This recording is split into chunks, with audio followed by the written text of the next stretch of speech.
സംസ്ഥാനത്ത് വീണ്ടും അമീബിക് മസ്തിഷ്ക ജ്വരം സ്ഥിരീകരിച്ചു. മലപ്പുറം ചേളാരി സ്വദേശിയായ 11 വയസ്സുകാരിക്കാണ് അമീബിക് മസ്തിഷ്ക ജ്വരം സ്ഥിരീകരിച്ചത്. കോഴിക്കോട് മെഡിക്കൽ കോളേജ് ആശുപത്രിയിൽ ചൊവ്വാഴ്ച വൈകിട്ടോടെയാണ് കനത്ത പനിയുമായി കുട്ടിയെ പ്രവേശിപ്പിച്ചത്. പനിയും മറ്റ് ലക്ഷണം കണ്ട് നടത്തിയ സ്രവ പരിശോധനയിൽ അമീബിക് രോഗബാധ കുട്ടിയിൽ സ്ഥിരീകരിക്കുകയായിരുന്നു. കുട്ടിയുടെ നില ഗുരുതരമല്ലെന്ന് ആരോഗ്യവകുപ്പ് അറിയിച്ചു.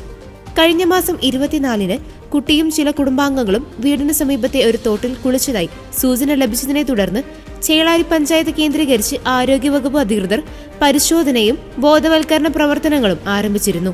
കുട്ടിയുടെ വീടിന് സമീപത്തെ തോടും കഴിഞ്ഞ മാസം 27-ന് കോഴിക്കോട് കണ്ണാടിക്കല്ലിൽ ഈ കുട്ടിയെത്തിയ സ്വിമ്മിംഗ് പൂളിലും ജാഗ്രത പുലർത്താൻ ആരോഗ്യവകുപ്പ് നിർദ്ദേശം നൽകിയിട്ടുണ്ട്. ഇവിടങ്ങളിൽ ക്ലോറിനേഷൻ നടത്താൻ ഹെൽത്ത് ഇൻസ്പെക്ടർമാരോട് ആവശ്യപ്പെട്ടിട്ടുമുണ്ട്.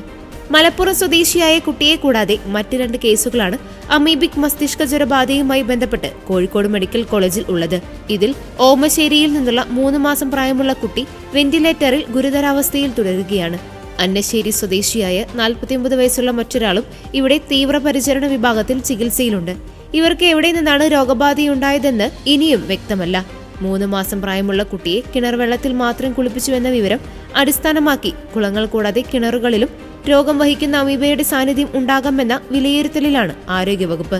അതിനിടെ കഴിഞ്ഞ വ്യാഴാഴ്ച അമീബിക് രോഗബാധയെ തുടർന്ന് മരിച്ച താമരശ്ശേരി കോരങ്ങാട് ആനപ്പാറ പെയിൽ അനയയുടെ 7 വയസ്സുള്ള ഇളയ സഹോദരന്റെ സ്രവ പരിശോധനയിൽ കുട്ടിക്ക് രോഗബാധയില്ലെന്ന് സ്ഥിരീകരിച്ചു.